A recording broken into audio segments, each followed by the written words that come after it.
everybody. So today was the day that the Browns finally signed Jadeveon Clowney.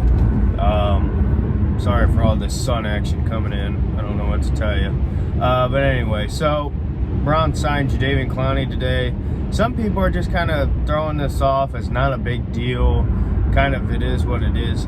Listen, I think this is a really big deal, if I had to be honest with you. I just got done watching basically Jadeveon Clowney's entire career highlights up until this past season, and I see multiple different ways that we can use him. And before I was just kind of thinking, you know what, yeah, I mean, we can use him heavily on rundowns and you know, plays that, you know what I mean, like obvious run situations. But now, after kind of reviewing it a little bit, I honestly really do think we could almost use him kind of as an outside linebacker role like he's been used at times in his past. I think there is a way that the Browns can really move him around a lot and get a lot of impact out of him. I think, you know, if he can stay healthy, I think his ability can kind of come back to the form that everybody thought it was going to be when he got picked number 1 overall back in 2014 to the Texans. Listen, I mean, he is so athletic and gifted athletically that he can do a ton of things. Now, his number 1 skill set is on run downs. In run situations, that's when you like him best, just because that seems to be what he's best at. But people look at this sack number and say, oh man, you know, he didn't have any sacks last year in 8 games, or he only had this many sacks or that many sacks. Listen, you know what? I gotta tell you, you know, I look at the pressures, and his name is at the top of the list with pressures. He just, for whatever reason, never seemed to get home. I would rather have you have more pressures and not as many sacks when you're playing opposite of Myles Garrett than get a minimal number of sacks and not a whole lot of pressures. And if you're not understanding what I'm saying, my point there is, if you can get in somebody's face, that gives Myles Garrett plenty of time to get the job done on the other side. And this Browns defensive line now is incredible on paper.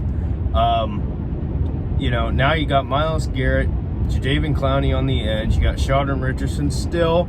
We'll see what happens there. I won't be surprised if the Browns decided to draft Christian Barmore from Alabama. If they cut Richardson, just because I don't think it would be a cap hit, if I'm correct.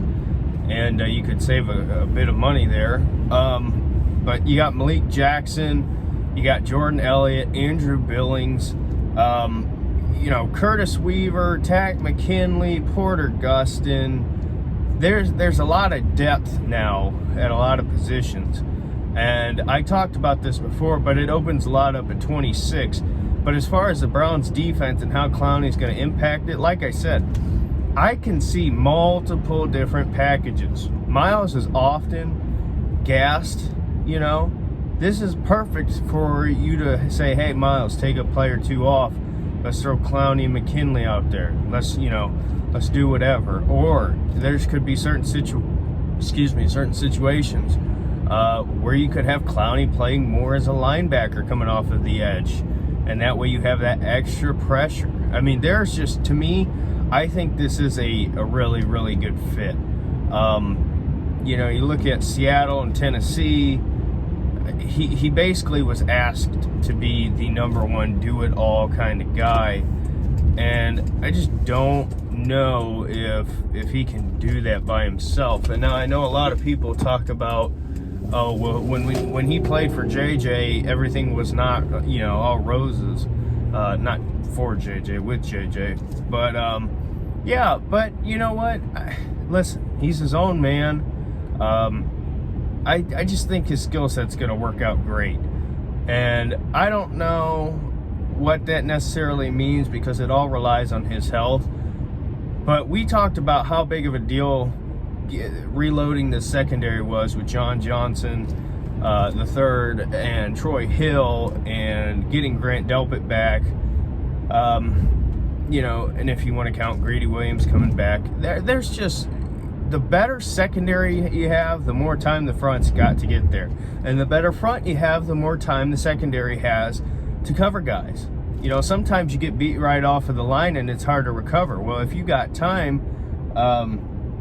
you get what I'm saying. I don't need to go into a full explanation. But my point is, I think this signing is a big deal. The contract itself, $8 million guaranteed, up to 10 in incentives for 1 year. I like it. I would have liked it to be more 6-7 million, but it is what it is. I think Clowney's going to have a big impact. Let me know your thoughts. Do you agree with what I said? How do you see the Browns using Clowney? He said he wants to be defensive MVP. Do you think he can get back to that? Let me know. We'll see you in the next.